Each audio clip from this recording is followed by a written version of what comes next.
há um assunto que é inquietante para todo o crente verdadeiro que anseia por deixar uma marca, deixar uma herança, um legado, uma herança espiritual aqui na Terra, através da sua passagem por este mundo. É um propósito alto e nobre. É uma preocupação séria e santa também. Algo que frequentemente vem à nossa mente. E nós, silenciosamente ou de uma forma audível, durante o dia, nós colocamos isso diante de Deus e relembramos à nossa alma essa preocupação. E misturado com essa ânsia, há um certo temor por falhar e encontrar isso que nós desejamos. A que é que eu me refiro? Refiro-me ao conhecimento da vontade de Deus para mim, para a minha vida. Há pessoas que dizem que nunca se arrependem de nada daquilo que fizeram na vida. Eu não tenho a mesma opinião. Não tenho o mesmo conceito. Há coisas na vida das quais eu me arrependo. Se eu pudesse voltar atrás, eu teria feito diferente. Escolhas, decisões, atitudes, comportamentos. E se eu tivesse a oportunidade de esmiuçar cada uma dessas situações, eu veria que cada uma delas tinha um ponto em comum. Nessas situações das quais, se eu pudesse voltar atrás, voltaria.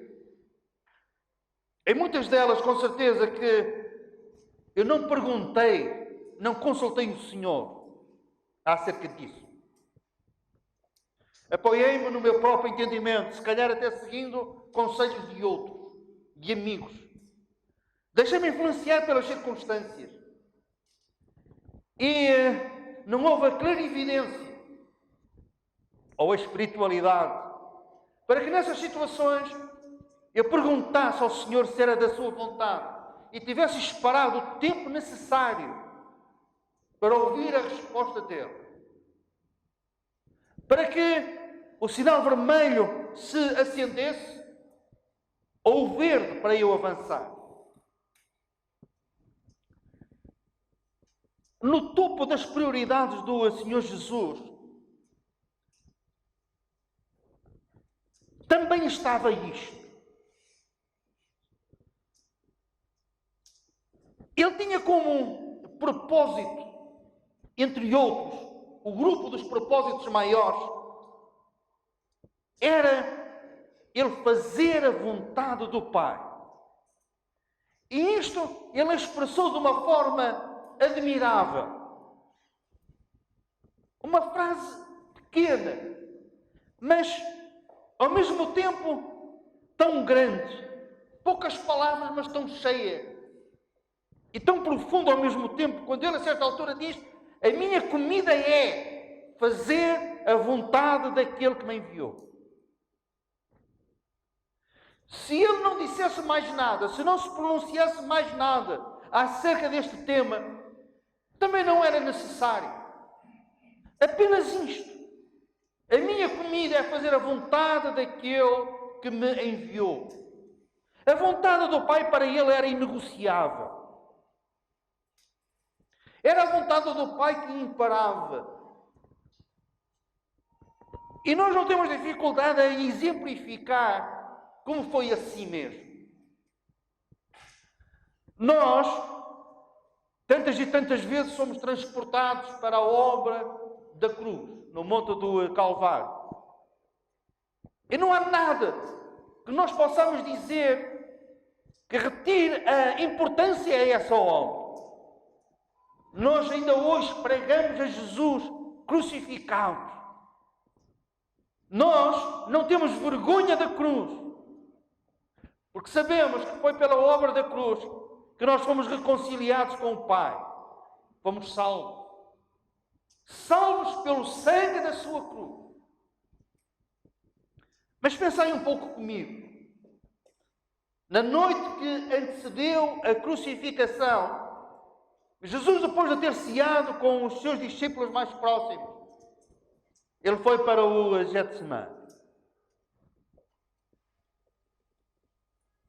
E ali, a certa altura, Jesus entra em agonia.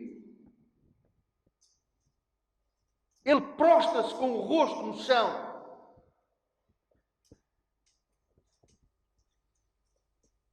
Citando as suas palavras mesmo, ele diz: a minha alma está profundamente triste até à morte. Ele apercebe-se, ele sente antecipadamente aquilo que iria se passar nas horas seguintes na cruz do Calvário. E a batalha foi tremenda. Nós na eternidade iremos compreender melhor, sem dúvida, o que se passou ali. Parece que Jesus, a certa altura, ele procura uma escapatória. Ele diz: Pai, para ti tudo é possível. Então diz uma coisa que me arrepia ainda agora, quando ele diz: se é possível, passa de mim este cálice. E ali nós entramos numa situação de dificuldade. Se a escapatória fosse aberta, nós permaneceríamos para sempre nos nossos pecados. A condenação do inferno iria pairar sobre nós. Continuaríamos nos nossos pecados sem esperança. Mas Jesus depois acrescenta algo que muda tudo. Muda a nossa história, muda o nosso destino. Muda a história do mundo. Quando ele diz: mas faça-se não a minha, mas a tua vontade. E ali, dizendo isto, ele ganhou.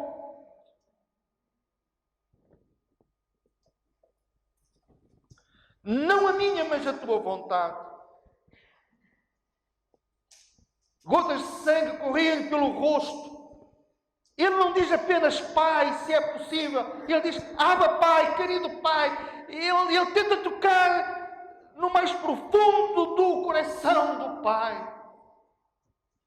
Mas a vontade do Pai para ele imperava e era inegociável.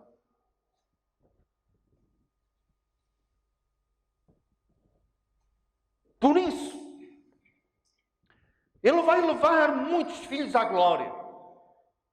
Por causa disso, nós podemos ser salvos e somos salvos ao crermos nele. Por causa disso ressuscitaremos. Por causa disso a igreja irá morar no céu. Porque uma frase, uma atitude, um comportamento que vinha da alma dizendo: mas faça-se não a minha, mas a tua vontade, ó Pai. Assim ele atingiu o alvo, alcançou o propósito, realizou a obra. A importância da vontade de Deus para a nossa vida. Nós podemos dizer que há uma vontade de Deus geral para o seu povo, e nós vemos isso na Bíblia. Mas também há uma vontade específica, particular para cada um de nós. E sabem, na vida cristã eu gostaria de ter um GPS, mas não tenho e nós não temos um GPS. Então o GPS é assim: vamos no carro para um sítio desconhecido, marcamos para onde queremos ir e aparece logo uma série de coisas. Os quilómetros, o tempo que vamos demorar, e nós iniciamos a viagem. E depois ele vai dizendo: corta à direita, naquela rotunda, saia na terceira saída. Olha, depois vem aí uma curva. Alguns ainda dizem: a 500 metros, cuidado, há um acidente. E nós vamos ultrapassando as barreiras, fazendo quilómetros, e depois ouvimos uma coisa no fim daquilo tudo: chegou ao seu destino. nós ficamos todos contentes, chegamos ao nosso destino. Sem ter que abrir o vidro e usar o AJP. Abre a janela e pergunta. Não, e leva-nos lá. Mas sabem, nós na vida cristã não temos um GPS, mas temos uma bússola. A bússola é aquele aparelhozinho que aponta sempre na direção do norte, do campo magnético do norte. E nós não temos GPS, nós não conseguimos ver o que é que vai acontecer amanhã, nós não conseguimos ver no nosso caminho se a seguir nós temos uma curva apertada e vamos ter um acidente ali. Nós não temos isso, mas temos uma bússola que aponta sempre para o Senhor Jesus. Amém? Nós temos essa bússola. Temos essa bússola e nós podemos ver na palavra de Deus esse ponteiro a apontar para Ele. Examinais as Escrituras. Pois bem, disse Jesus, elas testificam de mim, elas apontam para mim. Temos uma bússola. E nesta bússola, e na palavra, nós podemos saber da vontade de Deus para nós. E hoje eu queria vos falar acerca de algumas coisas, sem a preocupação de ser muito exaustivo. Acerca de 4 coisas em que nós poderemos ter a certeza absoluta de que é da vontade de Deus fazermos isso. E nem que seja só nestas 4 coisas, se nós interiorizarmos hoje, com certeza que será muito importante para a nossa caminhada, sem o GPS, mas ao mesmo tempo sabendo que temos os pés firmes, assentes na palavra de Deus, nas suas promessas e na vontade de Deus para a nossa vida. Amém? Então vamos à primeira. Primeiro versículo. Este versículo diz, em tudo dai graças, porque esta é a vontade de Deus em Cristo Jesus para convosco. O que é que isto significa? Noutra parte, a palavra de Deus diz, sede agradecidos. É um imperativo, é um mandamento. Sabem, há uma erva daninha que cresce e desenvolve-se em qualquer terreno. A sua semente adapta-se até aos solos mais duros e pedregosos. Cresce em todo lado. E esta erva daninha tem uma semente. Chama-se o desânimo.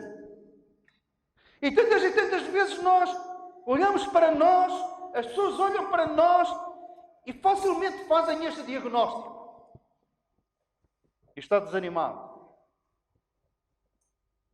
Eu estava em casa e um dos meus amados irmãos foi lá à casa hoje. Estava na parte de baixo do terreno, e ele foi lá, ele olhou para mim e disse, está tudo bem. E eu apercebi-me que ele se apercebeu que não estava tudo bem. Está tudo bem, é o que nós dizemos. Era a semente que estava ali a crescer. Mas antes de eu vir, eu lembrei-me disto que ia pregar. Da gratidão. E dei graças a Deus por coisas que eu não entendo, que eu não compreendo, que para mim não são lógicas. Mas em todas as circunstâncias a Bíblia diz para nós sermos gratos, para nós sermos agradecidos. E eu experimentei isto e por isso estou agora aqui, leve, fresco, para falar acerca destas verdades. Sermos gratos. A gratidão é algo que Jesus também experimentava e praticava. Jesus era grato. Nós vemos que, antes de ir para o Getsemane, ele estava com os seus discípulos e ele instituiu a ceia do Senhor, e nós lemos, e tendo dado graças, e depois de terem cantado o hino, levantou-se e foi para o monte de Getsemane, melhor, para o jardim. E reparem, numa circunstância assim, ele sabendo para onde ia, o que é que iria acontecer, e tendo dado graças. Ele deu graças antes de multiplicar os peixes e os peixes. Ele deu graças antes de ressuscitar Lázaro. Pai, graças te dou. A gratidão é tão importante que o Senhor instituiu uma reunião específica, uma reunião de ação de graças, a ceia do Senhor, em que devemos manifestar a nossa gratidão. Sermos gratos, sermos agradecidos. E é possível em todas as circunstâncias nós sermos agradecidos. Para a fé é possível. Porquê? Porque a fé lembra-nos de que o Senhor está no controle de todas as coisas. E se Ele não enviou, Ele permitiu. E mesmo tendo acontecido algo que para nós pode ser desagradável, doloroso, o Senhor pode pegar nesse mal e transformá-lo em bem. A Clarice, de uma forma particular, e eu também em parte, mas muito menos, convivemos com uma crente fiel durante muitos anos. Ela era professora antigamente chamava-se desenho, agora é educação visual. E ela era uma pintora excelente. Fazia retratos, etc. E às vezes nas aulas, os alunos, por desconhecimento, por incúria, por falta de jeito, e eles faziam borrões lá nas folhas, tentavam fazer algum desenho, mas aquilo corria mal e ficava muito feio. E aquilo não tinha conserto, mas ela ia lá e daquele borrão ela fazia uma flor, fazia uma coisa bonita. E nós podemos confiar que o nosso Deus tem poder para que faça o mesmo na nossa vida. E fazer com que Satanás caia nas covas que abre para nós. Amém?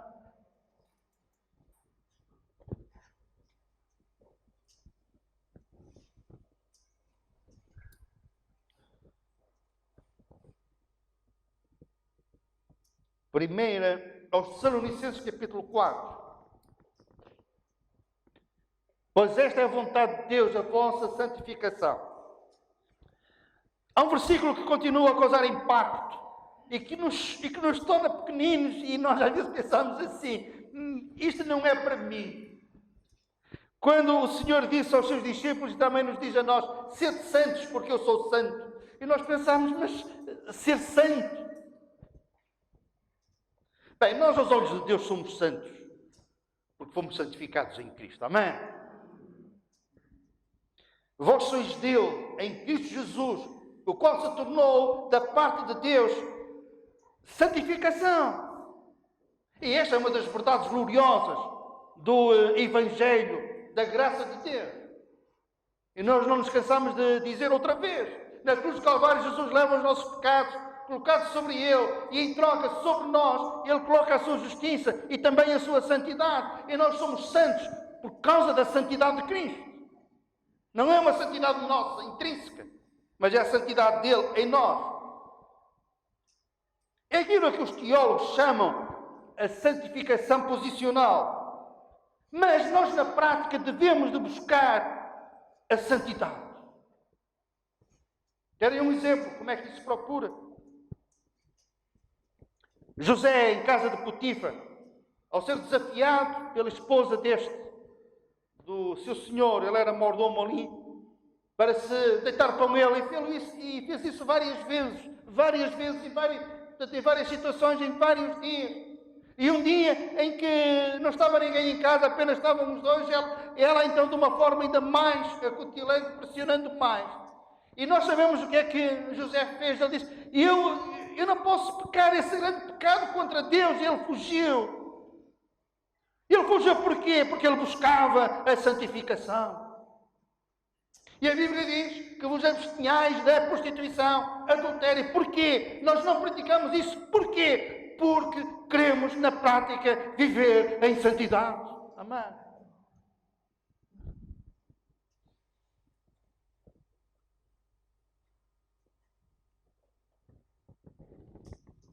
Procurar a santificação. Isso deve de ser uma preocupação nossa. A Bíblia diz, sem esta procura, nós não veremos o Senhor. Então, nós temos uma referência. Nós temos um propósito. E sabem qual é? Há um modelo. Há uma meta para nós atingirmos. Nós não a vamos atingir aqui na Terra, mas podemos nos ir aproximando dessa meta. Podemos dar passos em direção a esse objetivo. O objetivo para nós, da parte de Deus, é nós sermos conformes à imagem de seu Filho. E isso vai acontecer quando nós chegarmos à presença de Deus. Teremos um corpo semelhante ao dele. E não somente um corpo, teremos uma santidade, a santidade de Deus em nós.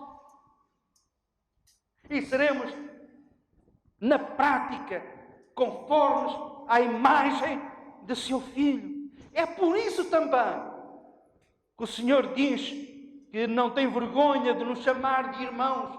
Porquê? Porque o Senhor sabe para onde é que nós vamos, a que nível é que nós vamos chegar. Nós vamos chegar a um patamar alto, ao patamar onde Jesus está. Porquê? Porque seremos conformes à sua imagem, conforme a sua semelhança, e iremos partilhar da sua santidade. E isto é maravilhoso aos nossos olhos. Até lá, vamos aproximando. Aproximando em que sentido? Nas nossas escolhas, não queremos pecar. Pecamos, mas não queremos.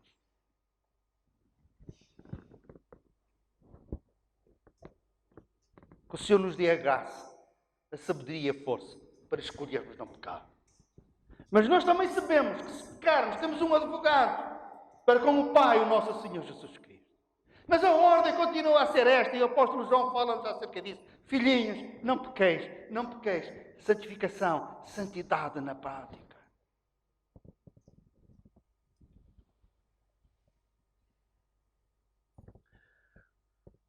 Primeira de Pedro 2:15, o nosso terceiro versículo.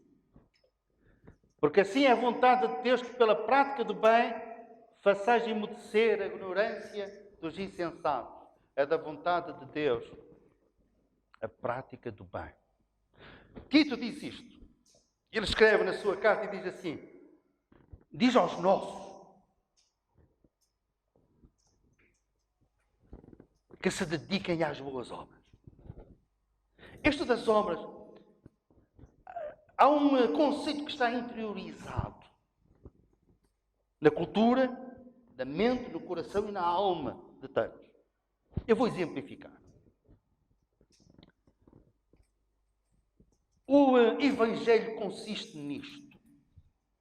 Nós não somos salvos pelas obras. Ponto. E a Bíblia diz, para que ninguém se glorie. E vocês pensam que é fácil desmantelar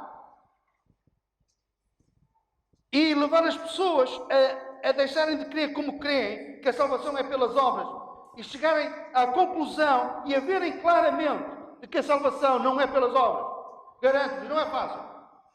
Quantas e quantas vezes aconteceu comigo? Estou meia hora a falar com uma pessoa sobre este assunto. 1 hora. Parece que está tudo bem. Oro. Amém. Ouve-se assim um amém. E no fim a pessoa diz, pois, e temos que fazer alguma coisa para irmos para o céu. E ele diz, oh Senhor, misericórdia. Engole em seco e volta ao princípio.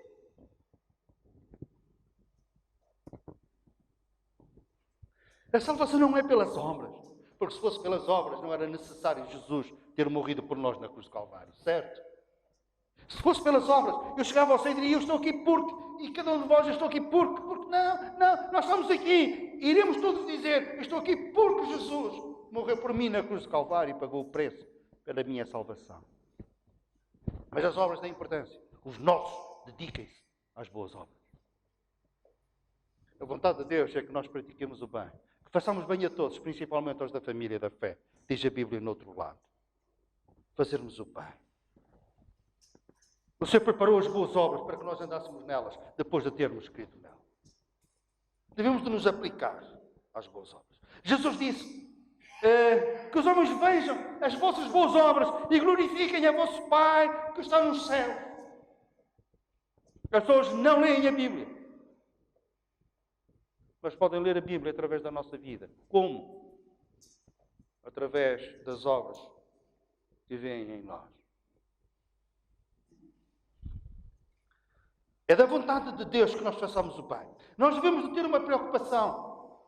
É fazer a vontade de Deus. E em fazer a vontade de Deus está a prática do bem. Não para sermos salvos, mas porque fomos salvos. É a diferença. É a diferença. Finalmente, 2 de Pedro, capítulo 3, versículo 9. Aqui, nós lemos uma das coisas que não é da vontade de Deus. Nós consideramos 3 que é da vontade de Deus. A gratidão, a santificação, a prática do bem. Agora, uma coisa que não é da vontade dele. Vejamos. Não retarde o Senhor a sua promessa, como alguns a julgam demorada. Pelo contrário, Ele é longânimo para convosco, não querendo que nenhum se perca, senão que todos cheguem ao arrependimento. Isto dá uma liberdade tremenda a quem prega a palavra. Em que sentido? Nós sabemos, em relação a todos aqueles que aqui se encontram neste lugar, que é da vontade de Deus que cada um seja salvo. Amém? O Senhor não quer que alguns se percam, mas que todos venham ao conhecimento da verdade. Isto significa que o Senhor quer que todos sejam salvos. Nós sabemos que nem todos vão ser salvos, mas é da vontade de Deus que sejam. É da vontade de Deus. Eu posso orar no fim e dizer: ó Senhor, salva todos aqueles que estão aqui neste lugar. Porquê? Porque é da vontade de Deus que todos nós sejamos salvos. Todos os que estão neste lugar. Compreendem? É da vontade de Deus que tu sejas salvo. E nós não temos dúvidas acerca disso. É da vontade de Deus que todos cheguem ao arrependimento. O arrependimento é uma necessidade. Eu sei, cada vez se fala menos em arrependimento. Mas o que é arrepender? Arrepender é voltar atrás. Arrepender é dar meia volta. É pensar numa coisa e passar. Desculpa, é pensar de uma maneira e passar a pensar de outra. É irmos numa direção, pararmos e mudarmos para outra direção. Isto é arrependimento. Arrependimento é eu pensar, por exemplo, que a salvação é pelas obras, mas depois eu chego à conclusão que, afinal, a salvação é pela obra de Cristo. Eu mudo a minha mentalidade. Eu mudo a maneira de pensar. Arrependimento é eu estar consciente de que sou pecador. E isso tem consequências, porque o salário do pecado é morte. Eu então clamo ao Senhor para que tenha misericórdia de mim. Arrependimento é eu pensar que, seguindo o caminho que estou seguindo, não me vai levar a Deus. Então eu volto para trás e sigo o caminho que é Jesus, que me vai levar a Deus.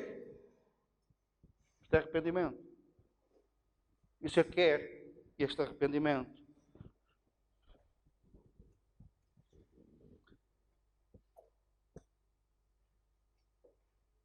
O último ponto da nossa mensagem é este.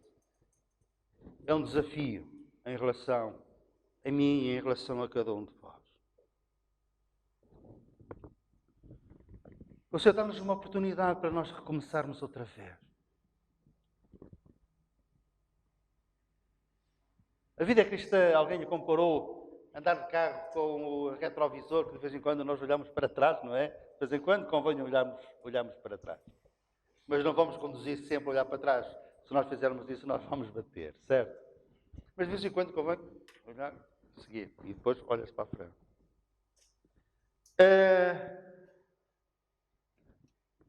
Vamos esquecer aquilo que para trás fica. O desafio é este. Apresentar-nos a Deus para que a sua vontade seja feita na nossa vida. Eu vou tentar ser um bocadinho mais claro. Jesus apresentou-se ao Pai. Sabem como? Há um versículo que eu vou citar, que diz assim. Ele diz: eis aqui estou para fazer, ó Deus, a tua vontade. Eu estou aqui, eu apresento-me para fazer a tua vontade. Ele apresenta-se, ele disponibiliza-se para fazer a vontade do Pai. Eis aqui estou, ó Deus, para fazer a tua vontade. Vocês pensam, mas isso é algo relacionado com ele? Só, não. O apóstolo Paulo escreve aos Romanos e diz: apresentai-vos a Deus. Temos o mesmo princípio. O vosso corpo, a vossa mente, apresentai-vos a Deus. Para quê? Para que experimenteis a boa, perfeita e agradável vontade de Deus. Então apresentamos-nos a Deus. Senhor, eu quero conhecer a tua vontade, que é boa, perfeita, que é agradável. Eu quero viver segundo a tua vontade. Amém? É um desafio. Imaginem como os nossos dias e a nossa vida seriam diferentes se nós, todos os dias, quando nos levantamos, fomos em sentido, ou não, de Senhor, apresente-me. Estou aqui na tua presença. Eis que estou, ó Deus, para fazer a tua vontade. Amém? Isto é um desafio. Eis que estou, ó Deus. Eis que estou. Eu apresento-me para fazer a tua vontade.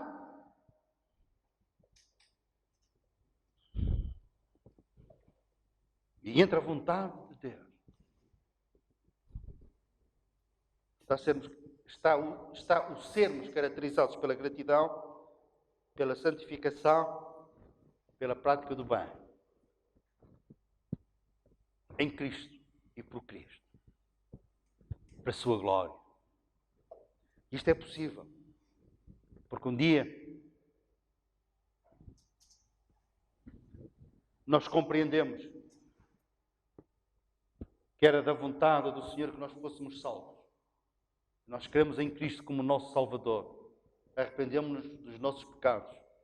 E Ele salvou a nossa alma, santificando-nos, lavando-nos no seu precioso sangue. Amém? E esta é a vida do verdadeiro cristão.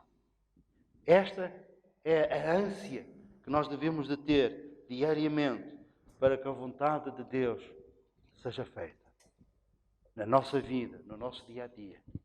Porque nós conhecemos a palavra e consultamos o Senhor e esperamos pela luz verde, laranja ou vermelho. Porque não queremos viver a vida segundo a nossa própria sabedoria, pensando nós, na nossa própria dependência. Queremos que seja com a sabedoria que vem do alto, que desce do Pai das luzes, em quem não há sombra, nem há variação, nem erro. Que o Senhor nos abençoe. Amém?